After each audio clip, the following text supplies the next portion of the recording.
Accident हुआ, जहां वो दिवंगत हुए, हम सब हमेशा मिलकर, सब साथ में मिलकर उनको याद करते हैं, श्रद्धांजलि देते हैं। और निश्चित रूप से जो उन्होंने अपने जीवन में किया और कर दिखाया, जिस संकल्प शक्ति के साथ उन्होंने अपना जीवन जिया, चाहे वो फौज की सेवा हो, चाहे राजनीतिक सेवा हो, लोगों को हमेशा साथ रखा।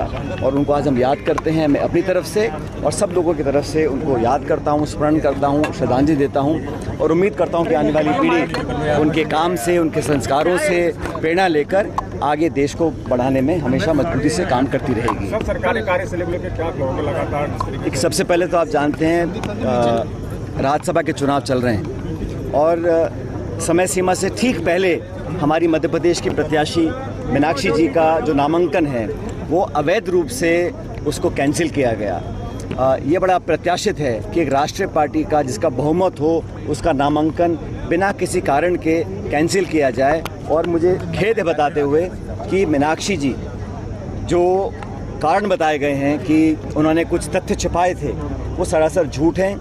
उनके ऊपर कोई मुकदमा, कोई एफआईआर, कोई चार्जशीट, कोई केस, कोई कन्विक्शन नहीं है। कोई एक नोटिस उनको भेजा गया था और सुप्रीम कोर्ट का स्पष्ट निर्णय है कि किसी छोटे मोटे कारण की वजह से त्रुटियां पाकर आप नामांकन रद्द नहीं कर सकते। जिस दिन वो हुआ हम सब लोग निर्वाचन आयोग गए, ठीक 1 घंटे बाद, और वहाँ पर ताला लगा हुआ मिला, हमको अंदर जाने नहीं दिया। हम सब लोगों ने, वेणुगोपाल जी थे, मैं था, हम सब महासचिव, पूर्व सब नेता वहाँ पहुँचे, हमने धरना दिया। तब जाके तो उन्होंने हमारे आवेदन स्वीकार करने की सहमति दी। और आज हम लोगों ने निर्णय भी किया है कि इस मसले को लेकर हम सुप्रीम कोर्ट में जाएंगे। लेकिन जिस प्रकार निर्वाचन आयोग और बाकी संस्थाओं को दबाव में काम करने के लिए मजबूर किया जा रहा है, ये लोकतंत्र के लिए एक शुभ संकेत नहीं है। मुझे खेद है कि भारतीय जनता पार्टी की सरकार ने लगातार दबाव बनाया अधिकारियों पर, प्रशासन पर, निर्वाचन आयोग पर, और उसी की वजह से इस प्रकार के काम हो रहे हैं।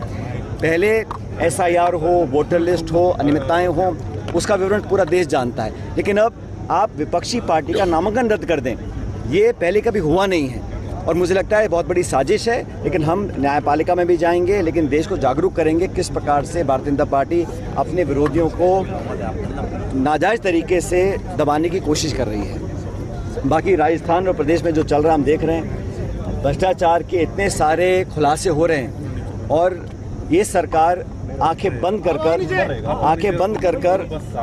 अनसुनी कर रही है सारी बातों को। तथ्य आ गए, मीडिया में प्रकाशित हो गया, लोग पकड़े जा रहे हैं क्योंकि आपसी सरकार में धुंध इतना है, आपसी खींचतान इतनी है कि सत्ता का केंद्र कौन बने।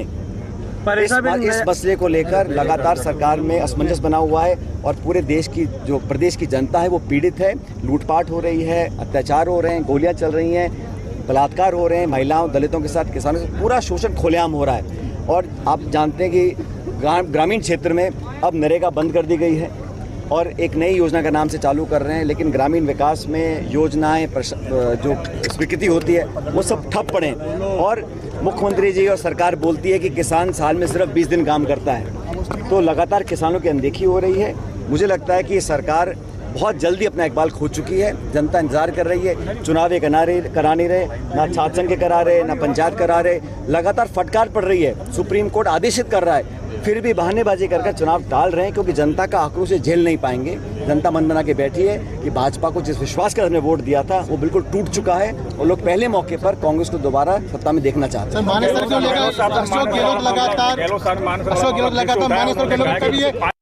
कि दमकारी शासन का मुकाबला करना है, उस मुहिम में हम सब कार्यकर्ता, नेता, पदाधिकारी, छोटे बड़े हर पीढ़ी के लोग मिलकर संघर्ष कर रहे हैं। और मुझे विश्वास है कि राजस्थान कांग्रेस हमेशा से मजबूत रही है और एक मिसाल बनी है पूरे देश के अंदर।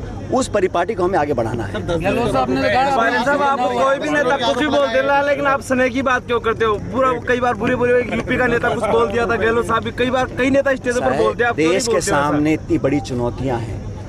22 लाख बच्चों का भविष्य खराब कर दिया, नीट के पेपर लीक हो गए, दर्जनों पेपर लीक हो रहे हैं, भ्रष्टाचार फैल रहा है, किसान की आमदनी दुगनी क्या आधी हो गई है, तेल के दाम बढ़ रहे हैं, गैस के सिलेंडर के दाम बढ़ रहे हैं। लगातार इसके देश में जो व्यवस्था है उसके खिलाफ विपक्ष एकजुट हो रहा है। अभी हाल में हमारी इंडिया अलायंस की मीटिंग हुई, सब लोगों ने दोबारा संकल्प लिया कि मिलकर भाजपा का मुकाबला करेंगे। हमारा एक ही उद्देश्य है, राहुल गांधी और खड़गे जी ने जो कांग्रेस को नेतृत्व दिया है, जो संगठन सृजन हुआ है, पार्टी को मजबूत करने की मुहिम है, उसे पूरा साथ दें। और भाजपा को 12 साल हो गए, कब तक ये नेहरू जी को, इंदिरा जी को, मनमोहन सिंह जी को कोसते रहेंगे?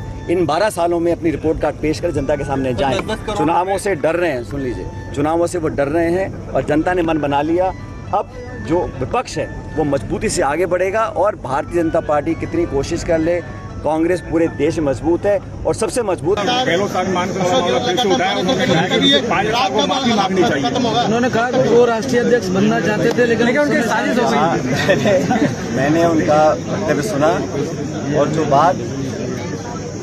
जो बात मुझे मैंने सुनी और जो बात मुझे कहनी आप लोगों को, मुझे जितना याद है, उन्होंने बड़े प्रेम से कहा कि जैसे अशोक जी का स्नेह और लगाव उनके पुत्र वैभव गहलोत जी के साथ है, उतना ही स्नेह और लगाव मेरे साथ भी है और हम सब कांग्रेस के सिपाही हैं। राहुल गांधी जी ने जो संदेश पूरे देश में दिया था कि हम सबको मोहब्बत की दुकान खोलनी है, सबको मिलकर भाजपा की दमकारी शासन का मुकाबला करना है, उस मुहिम में हम सब कार्यकर्ता, नेता, पदाधिकारी, छोटे बड़े हर पीढ़ी के लोग मिलकर संघर्ष कर रहे हैं और मुझे विश्वास है